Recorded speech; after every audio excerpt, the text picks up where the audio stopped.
So good morning guys और आपके क्रिक exam channel में आप सभी का स्वागत है। तो आज के इस वीडियो में 19 नवंबर के इंपॉर्टेंट करंट अफेयर्स को हम लोग कवर करेंगे। तो हमारा पहला प्रश्न क्या है? हाल ही में किसे भारत रत्न डॉक्टर अंबेडकर अवार्ड 2020 से सम्मानित किया गया? तो आंसर होगा ऋचा चड्ढा को। तो एक्ट्रेस हैं ये ऋचा चड्ढा, जिनको अभी भारत रत्न डॉक्टर अंबेडकर अवार्ड 2020 से सम्मानित किया गया है और उन्हें ये अवार्ड इंडियन सिनेमा में दिए गए उनके योगदान के लिए दिया गया है। उन्हें ये अवार्ड अभी राजभवन में राज्यपाल भगत सिंह कोश्यारी के द्वारा दिया गया। अच्छा, डेली अगर आप लोग हमारे करंट अफेयर्स का लेक्चर देखते होंगे तो आपको याद होगा, अभी कुछ समय पहले सुनील शेट्टी को भी कोविड-19 में राहत प्रयासों में योगदान देने के लिए भारत रत्न डॉक्टर अंबेडकर पुरस्कार से सम्मानित किया था। तो उनका नाम भी याद रखना। बाकी Rajesh Goenka global CMO of the year 2020 award मिला था इनको। एस हरेश जेसीबी साहित्य पुरस्कार 2020 जीता इन्होंने, ये मलयालम लेखक हैं। और Aishwarya Sridhar wild life photographer of the year का पुरस्कार जीतने वाली पहली भारतीय बनी है। बढ़ते आगे। अच्छा गाइस, इनके अलावा एक और इंपॉर्टेंट सूचना है आप लोगों के लिए। देखिए, अक्टूबर मंथ में जितने भी इंपॉर्टेंट अवार्ड्स वाले क्वेश्चन हम लोगों ने पढ़े हैं पुरस्कार से रिलेटेड, तो उन सभी क्वेश्चंस को एक साथ कलेक्ट करके मैंने उनका ऑडियो बना दिया है ताकि उन सभी क्वेश्चंस को आप एक बार फिर से रिवाइज कर सकें। ऑडियो का लिंक आपको नीचे डिस्क्रिप्शन में मिल जाएगा। तो उस ऑडियो में सारे आपको अवार्ड्स वाले क्वेश्चन ही मिलेंगे, वो सभी क्वेश्चन जो हमने पर्टिकुलर अक्टूबर मंथ में पढ़े थे।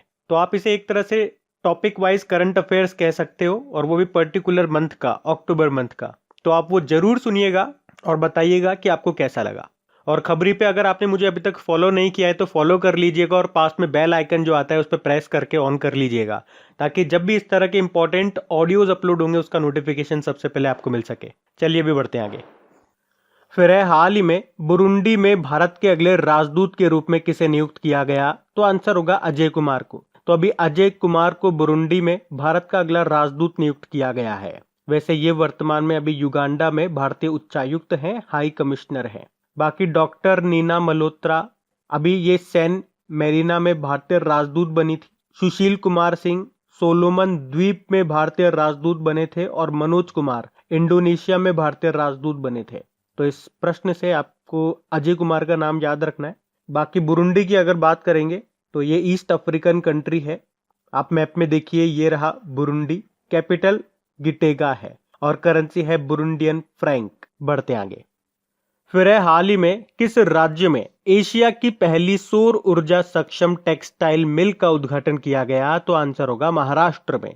तो एशिया का पहला सौर ऊर्जा यानी कि सोलर एनर्जी सक्षम कपड़ा मिल महाराष्ट्र के परभणी जिले में स्थापित किया गया है। तो अब 30 एकड़ भूमि में फैली जय भवानी महिलाओं की सहकारी कपड़ा मिल एशिया की पहली ऐसी मिल हो गई है जो पूरी तरह से सौर ऊर्जा पर काम करेगी, सोलर एनर्जी पर काम करेगी। और इस परियोजना में जो कुल लागत आई है वो है 100 करोड़ रुपए। अब बात महाराष्ट्र की है, तो ये रहा मैप में महाराष्ट्र। देखो, कैपिटल इसकी मुंबई है। मुख्यमंत्री है उद्धव ठाकरे और गवर्नर है भगत सिंह कोश्यारी। और यहाँ के नए चीफ जस्टिस का नाम बताइए? दीपांकर दत्त है। इसके अलावा आपको याद होगा, अभी हमने पढ़ा था एमएसएमई के तहत लॉकडाउन में रोजगार प्रदान करने के मामले में टॉप पे रहा महाराष्ट्र। उसके अलावा सीबीआई की शक्तियों पर लगाम लगाने वाला तीसरा राज्य बना अभी महाराष्ट्र। और मास्क की कीमतों को नियंत्रित करने वाला पहला राज्य बना महाराष्ट्र। उसके अलावा महाराष्ट्र सरकार ने वर्ष 2020-21 के लिए उषा मंगेशकर को लता मंगेशकर पुरस्कार के लिए चुना है। अभी महाराष्ट्र सरकार ने मेरा परिवार मेरी जिम्मेदारी अभियान भी शुरू किया था। ट्रैफिक सिग्नल पर महिलाओं की आकृति लगाने वाला भारत का पहला शहर बना है मुंबई। उसके अलावा बिजली लाइनों और ट्रांसमिशन टावरों का निरीक्षण करने के लिए ड्रोन को यूज करने वाला पहला राज्य भी बना है महाराष्ट्र। अभी आपको याद होगा, महाराष्ट्र सरकार ने राज्य में निवेश को आकर्षित करने के लिए महापरवाना योजना शुरू की थी। और महा से याद रखो, महारोजगार पोर्टल भी इन्होंने लॉन्च किया था। और महाराष्ट्र ने दुनिया का सबसे बड़ा प्लाज्मा थेरेपी टेस्टिंग के लिए प्रोजेक्ट प्लेटिना भी लॉन्च किया था।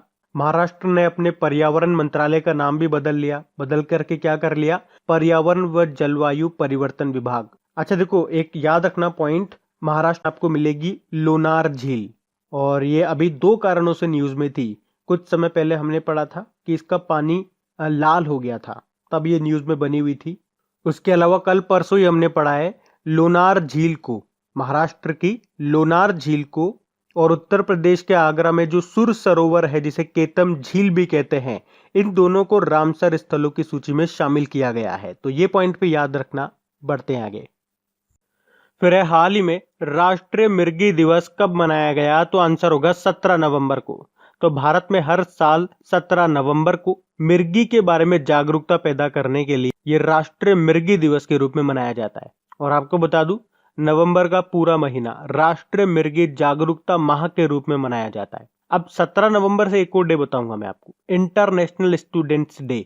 ये भी हम 17 नवंबर को मनाते हैं। बाकी आप जानते होंगे नेशनल स्टूडेंट्स डे भी होता है, जो हम कब मनाते हैं?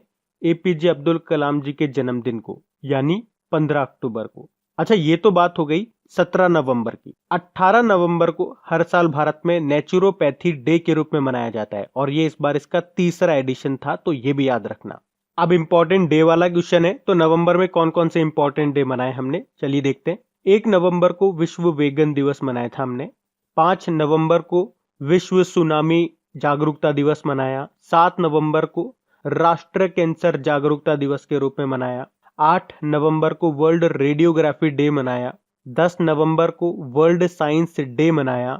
11 नवंबर को राष्ट्रीय शिक्षा दिवस मनाया, नेशनल एजुकेशन डे।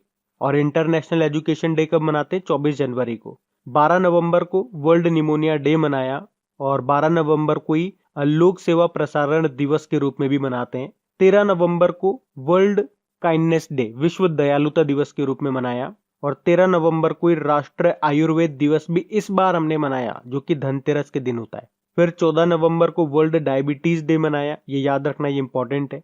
16 नवंबर को अंतरराष्ट्रीय सहिष्णुता दिवस मनाया, और 16 नवंबर को ही राष्ट्रीय प्रेस दिवस भी मनाया।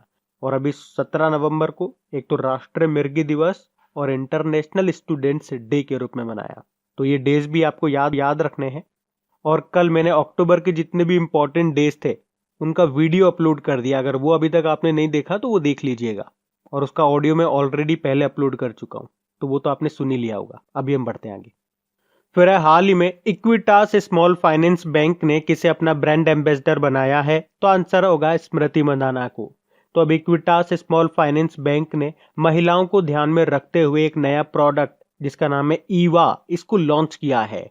तो अभी बैंक ने भारतीय महिला क्रिकेटर स्मृति मंदाना को अपने इस नए प्रोडक्ट का ब्रांड एम्बेसडर बनाया। ईवा की बात करेंगे तो ये महिलाओं के लिए स्वास्थ्य, धन और समृद्धि जैसे हर पहलू में भारतीय महिलाओं की बेहतरी के लिए एक यूनिक बचत खाता है, सेविंग अकाउंट है। और अभी इसी की ब्रांड एम्बेसडर बन गई स्मृति मंदाना। बाकी राजकुमार राव अभी ये सिस्का ग्रुप के ब्रांड एम्बेसडर बने थे, सिस्का एलईडी वगैरह आती है उसके। Sachin Tendulkar Paytm first games के ये ब्रांड एम्बेसडर बने, और Suresh Raina online poker platform है 9 स्टेक्स, उसके ये ब्रांड एम्बेसडर बने थे। देखो, इक्विटास स्मॉल फाइनेंस बैंक की बात कर लेते हैं। हेडक्वार्टर मिलेगा आपको चेन्नई, तमिलनाडु में। इसके अध्यक्ष है अरुण रामनाथन, और एमडी सीईओ है वासुदेवन पठानी नरसिम्हन। बढ़ते हैं आगे। फिर है हाल ही में आरबीआई ने किस बैंक को मोरेटोरियम पीरियड, हिंदी में बोलेंगे तो अधिस्थगन अवधि में रखा है? तो आंसर होगा लक्ष्मी विलास बैंक।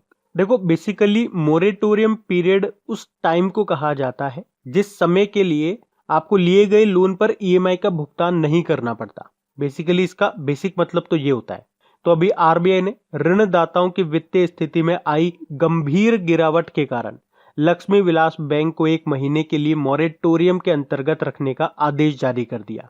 अब यहां से सबसे इंपॉर्टेंट पॉइंट आपको क्या याद रखना है? अब इसको मोरेटोरियम पीरियड में रखने के बाद इसके जो जमा करता है, जैसे कि आपने उसमें पैसा जमा किया है, तो आपके लिए नकदी निकालने की जो सीमा है उसको 25,000 रुपए पर प्रतिबंधित कर दिया। मतलब 25,000 रुपए तक आप निकाल सकते हो। और इसी के साथ बैंक की वित्तीय स्थिति में आई गंभीर गिरावट के कारण 30 दिनों के लिए लक्ष्मी विलास बैंक के निदेशक मंडल को भी हटा दिया है। तो आपको इस प्रश्न से एक तो इस बैंक का नाम याद रखना है, लक्ष्मी विलास बैंक, और जो मैंने आपको लिमिट बताई है वो है 25,000 रुपए। 25,000 रुपए तक आप निकाल सकते हो। देखो, लक्ष्मी विलास बैंक की स्थापना 1926 में हुई, चेन्नई तमिलनाडु में। आपको इसका हेडक्वार्टर भी मिल जाएगा, और अध्यक्ष है अवतार सिंह मोंगा। बाकी आईसीआईसीआई अभी श्रीलंका में इसने अपना परिचालन बंद कर दिया, तब हमने इसके बारे में पढ़ा था। आईडीएफसी फर्स्ट बैंक की बात करेंगे तो अपनी तरह का पहला कॉन्टैक्टलेस डिजिटल सर्विस सेफ पे को लॉन्च किया है इसने। अच्छा, यहाँ से एक और पॉइंट मैं आपको बता दूं कि जल्द ही डीबीएस बैंक में लक्ष्मी विलास बैंक को मर्ज किया जाएगा, इसका विलय किया जाएगा, तो ये भी आप ध्यान रख सकते हैं। बढ़ते आगे। फिर है हाल ही में किसने टेनिस में लिंज ओपन टाइटल 2020 जीत लिया? तो आंसर होगा अरीना सबालेंका। तो लिंज ओपन में अपने करियर के 8वें खिताब को जीत लिया है अरीना सबालेंका ने, और इन्होंने ऑस्ट्रिया में अपनी युगल जोड़ीदार एलिस मर्टेंस को हरा करके ये टाइटल जीता है। अच्छा, ये किस देश की टेनिस प्लेयर हैं अरीना सबालेंका? ये बेलारूस की है। बाकी नाओमी ओसाका की बात करेंगे तो ये जापान की टेनिस प्लेयर है, और आपको याद होगा इस साल का जो यूएस ओपन टाइटल हुआ था ग्रैंड स्लैम, उसमें वुमेन सिंगल का टाइटल इन्होंने जीता था। ईगा स्विटेक, ये नाम भी इंपॉर्टेंट है, ये पोलैंड की टेनिस प्लेयर है, और इस साल जो फ्रेंच ओपन ग्रैंड स्लैम हुआ था उसमें वुमेन सिंगल का टाइटल इन्होंने जीता था। और सोफिया केनिन की अगर हम बात करेंगे तो ये यूएसए की टेनिस प्लेयर है, और इस साल जो ऑस्ट्रेलियन ओपन हुआ था उसमें वुमेन सिंगल का टाइटल जीता था इन्होंने। बाकी आप जानते ही हो इस साल कोरोना के कारण विंबलडन तो हुआ ही नहीं था, तो ये नाम भी आपको याद होने चाहिए। बढ़ते आगे। फिर है हाल ही में किस राज्य सरकार ने गो कैबिनेट का गठन करने की घोषणा की है? तो आंसर होगा मध्य प्रदेश। तो मध्य प्रदेश के जो मुख्यमंत्री हैं शिवराज सिंह चौहान, उन्होंने घोषणा की है कि राज्य में गाय मवेशियों की संरक्षण और बढ़ावा देने के लिए काऊ कैबिनेट का गठन किया जाएगा। अब बात मध्य प्रदेश की है, तो ये रहा मैप में मध्य प्रदेश। देखो, इसकी कैपिटल भोपाल है, और भारत का पहला ई वेस्ट क्लिनिक आपका भोपाल में स्थापित किया गया। मुख्यमंत्री हैं शिवराज सिंह चौहान, और गवर्नर बन गई हैं आनंदीबेन पटेल, जो कि उत्तर प्रदेश की भी है। इसके अलावा अभी हमने पढ़ा भी था कि मध्य प्रदेश सरकार ने प्रधानमंत्री स्ट्रीट वेंडर योजना के तर्ज पर मुख्यमंत्री रूरल स्ट्रीट वेंडर स्कीम को शुरू किया, और इसी के जैसे जो केंद्र सरकार की किसान सम्मान निधि योजना है, जिसमें केंद्र सरकार किसानों को 6,000 रुपए देती है साल में, 2-2 हजार रुपए करके, उसी के तर्ज पे मध्य प्रदेश सरकार ने किसान कल्याण योजना भी शुरू की थी, और वो किसानों को 4,000 रुपए देती है साल के। अभी मध्य प्रदेश सरकार ने गंदगी भारत छोड़ो अभियान भी शुरू किया था, और मध्य प्रदेश की छतरपुर जिला पुलिस ने एक संकल्प बुजुर्गों के नाम अभियान भी शुरू किया था। और इसी तरह मध्य प्रदेश की जो बैतूल जिला पुलिस है उसने आसपास योजना शुरू की थी मध्य प्रदेश में आत्महत्याओं, सुसाइड केसेस को कंट्रोल करने के लिए। याद रखना, अभी जो स्वच्छ सर्वेक्षण 2020 आया था उसमें लगातार चौथी बार टॉप पे रहा, यानी कि सबसे स्वच्छ रहा फिर से इंदौर। और इंदौर से कुछ पॉइंट मैंने आपको बताए थे। इंदौर का जो देवी अहिल्याबाई होलकर एयरपोर्ट है उसे इंटरनेशनल एयरपोर्ट का दर्जा मिल गया। इंदौर में ही आपका देश का पहला और दुनिया का दूसरा इन्फेंट्री म्यूजियम भी बनेगा। उसके अलावा याद रखना, अभी मध्य प्रदेश सरकार ने रुक जाना नहीं योजना शुरू की थी, रोको टोको अभियान शुरू किया था, एक मास्क अनेक जिंदगी नाम से एक जन जागरूकता अभियान शुरू किया था, और जीवन शक्ति योजना, ये भी इंपॉर्टेंट है, याद रखना। उसके अलावा शिशु मृत्यु दर में टॉप पर है मध्य प्रदेश। मध्य प्रदेश में आपको कान्हा नेशनल पार्क मिलेगा, वन विहार नेशनल पार्क हो गया, संजय नेशनल पार्क हो गया, पन्ना नेशनल पार्क हो गया, Satpura national park, Madhav national park, Pench national park और बांधवगढ़ नेशनल पार्क, ये सब आपको यहीं पे मिलेंगे। बढ़ते हैं आगे।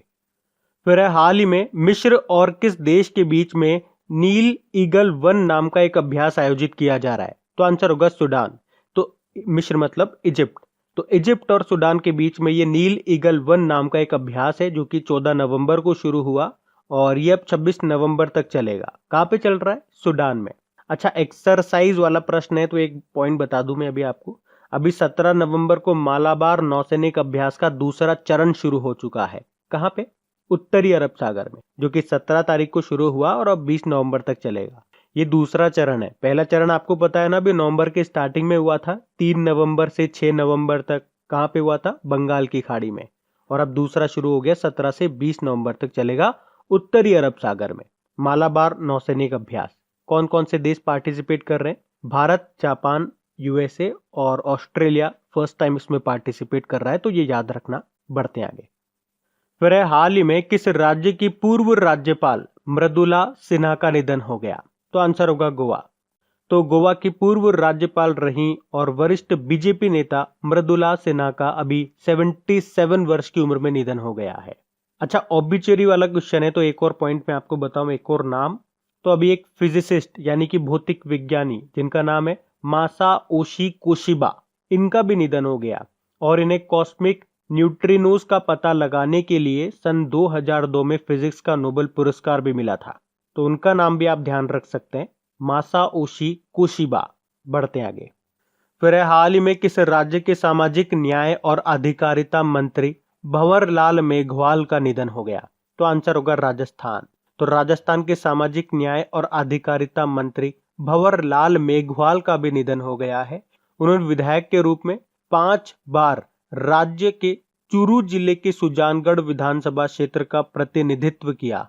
तो राजस्थान के सामाजिक व न्याय और अधिकारिता मंत्री थे ये भंवरलाल मेघवाल, जिनका अभी निधन हो गया। अच्छा, आपको याद होगा अभी केंद्रीय सामाजिक न्याय और अधिकारिता मंत्री का भी निधन हो गया था। क्या नाम है उनका? रामविलास पासवान। अच्छा, तो अब आपसे मैं एक प्रश्न पूछूंगा। ये जो मंत्रालय है, सामाजिक न्याय और अधिकारिता मंत्रालय यानी कि social justice and empowerment ministry, इसका अतिरिक्त प्रभार एडिशनल चार्जेस अब किसके पास में है? मैं आपको कई बार बता चुका हूं, अब आप बताओ। हम बढ़ते हैं आगे। फिर है, हाल ही में गोल्डमैन सैक्स ने वित्त वर्ष 2020-21 के लिए भारत की जीडीपी कितना रहने का अनुमान लगाया? तो आंसर होगा माइनस का 10.3%। तो अभी इन्वेस्टमेंट बैंक गोल्डमैन सैक्स ने वित्त वर्ष 2020-21 के लिए भारत की जीडीपी ग्रोथ रेट माइनस का 10.3% रहने का अनुमान लगाया है, जबकि जो अगला वित्त वर्ष होगा 2021-22 वाला, उसमें प्लस का 13% रहने का अनुमान लगाया इसने। तो अब बात करेंगे कल के वीडियो में पूछे गए प्रश्न के उत्तर की। तो कल के वीडियो में आपसे पूछा गया था कि हरियाणा की पहली महिला सांसद का भी निधन हो गया, उनका नाम क्या है? तो आंसर होगा चंद्रावती देवी। आप सभी ने प्रश्न का बिल्कुल सही उत्तर दिया। और जाने से पहले एक बार फिर याद दिला दूं, अक्टूबर में जितने भी अवार्ड्स वाले क्वेश्चन थे उनको एक साथ मैंने आपको रिवाइज करवा दिया है, उसका ऑडियो बना करके। ऑडियो का लिंक आपको नीचे डिस्क्रिप्शन में मिल जाएगा। और प्लीज ऑडियो हो चाहे वीडियो हो, ये आपकी हेल्प करने के लिए बनाए जा रहे हैं। तो अगर मेहनत अच्छी लगती है तो प्लीज इन्हें शेयर जरूर किया कीजिए और लाइक करना इनको मत भूला करिए। तो गाइज, इन सभी क्वेश्चंस का क्विज बना करके मैंने एप्लीकेशन पे अपलोड कर दिया है। तो अगर आपने वीडियो बिल्कुल ध्यान से देख लिया है तो वहां जाइए और इन सभी क्वेश्चंस का आप प्रैक्टिस लगा लीजिए, ताकि ये सारे क्वेश्चंस आपको अच्छी तरीके से याद हो जाए। और जो नए स्टूडेंट इसे पहली बार देख रहे हैं, आपको बता दूं कि क्विज में अब रैंकिंग फीचर भी ऐड हो चुका है। तो अगर आप कम समय में ज्यादा से ज्यादा क्वेश्चन राइट करते हो तो आपका नाम आपके फोटो के साथ टॉप 10 स्टूडेंट्स में आपको दिखाई देगा। आपको ही नहीं, जितने भी लोग क्विज लगाएंगे उन सबको दिखाई देगा कुछ इस तरीके से, ताकि आपको भी एक अंदर से मोटिवेशन मिल सके कि आपको भी यहां तक पहुंचना है, ताकि सब लोग आपको टॉप 10 में देख सकें। और वैसे भी आप तो आपके इन करंट अफेयर्स का रिवीजन करवाने के लिए मैं इसका ऑडियो भी तैयार कर रहा हूं। तो दिन में 4 से 5 मिनट निकाल करके वो आप ऑडियो सुन लीजिए, ताकि आपका इन करंट अफेयर्स का फिर से रिवीजन हो जाए। क्योंकि आपको पता है चीजों को पढ़ना इंपॉर्टेंट है, लेकिन समय समय पर उनका रिवीजन करना बहुत ज्यादा जरूरी है। रिवीजन नहीं करोगे तो वो सारी चीजें आप भूल जाओगे। तो आप ही के लिए मैं इसका रिवीजन ऑडियो तैयार कर रहा हूं। तो उस ऑडियो का लिंक मैंने नीचे डिस्क्रिप्शन में दे दिया है, वहां जाकर के आप मुझे फॉलो कर लीजिए। और फॉलो करने के बाद में पास में जो बेल आइकन आएगा आप उसे जरूर दबा लेना, ताकि जब भी मैं ऑडियो अपलोड करूं उसका नोटिफिकेशन आपको मिल सके। और एप्लीकेशन अगर अभी तक आपने डाउनलोड नहीं किए तो उसका लिंक भी आपको नीचे मिल जाएगा। वहीं पे आपको क्विज, वीडियो, पीडीएफ सब मिल जाएंगे। तो इस प्रश्न का उत्तर आता है तो कमेंट बॉक्स में जरूर टाइप करिए। चलिए अब मिलते हैं करंट अफेयर्स के रिवीजन वीडियो में। Thank you guys.